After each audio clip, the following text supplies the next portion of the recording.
was on a train heading to a theme park when I spotted an ad for two IBM 5150's with keyboards on the Dutch version of eBay. I put in a bid for $100 and expected to be outbid for $400 within a minute, but silence. And then about 30 minutes later, I got a message from the seller saying my bid was accepted and that I could come and pick it up, preferably immediately since they were clearing out the house. But I was on a train to a theme park. Knowing we were talking about two working 5150's, I had to move fast, so I made some phone calls and arranged for someone to pick them up for me. They were quite close to where I lived, luckily. So the ad was put on reserved and I moved on to the theme park and had a bunch of fun.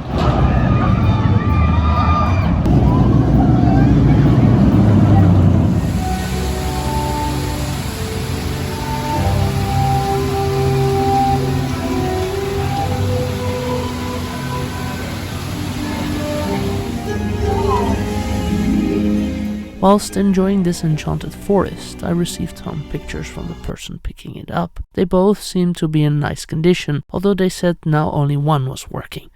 I guess we will see when I return home. First, a little bit more fun.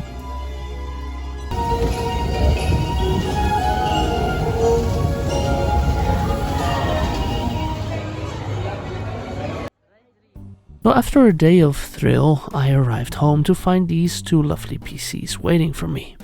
I went to bed.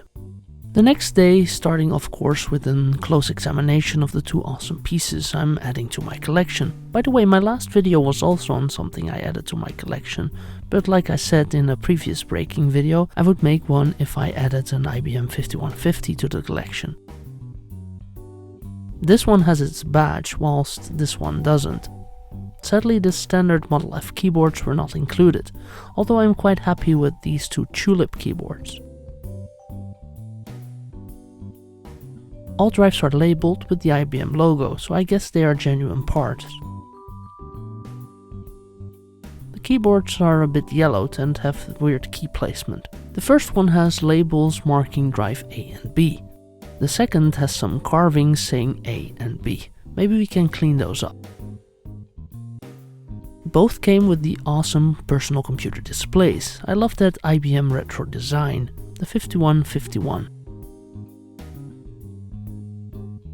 Let's take a quick look at the back I/O. They share a lot of similarities. Although this one has a switch. No clue what it's for, so we'll have to do some research on that. I think this is a port to add an external disk drive, or maybe hard drive, and parallel and video out. Same on this side, although the switch is missing. Standard keyboard and cassette port. Both still have their power supplies, although I believe something popped inside this one. The seller said it gave a very weird electrical smell and they turned it off. Here are the serial numbers of the monitors. Now let's do some tests with the one that doesn't give the weird smell. It booted up fine from the disk drive. I think on average it needs about a minute to fully boot. In the beginning the screen was a bit dim. The lights on the drive were still quite bright, luckily.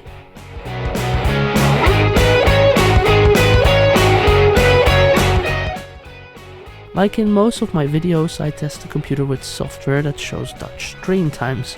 I really need to expand my software library on 5-inch discs, certainly 360K.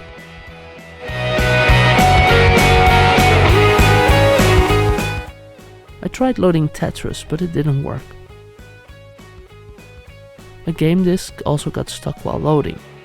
My doggo Betsy also had to take a look at the new awesome PCs.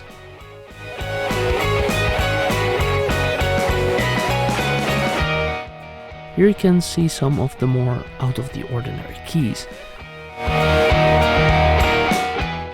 In a future video I want to see if I can fix what's wrong with the power supply of number 2, look for a replacement badge and try out some spare parts I have lying around.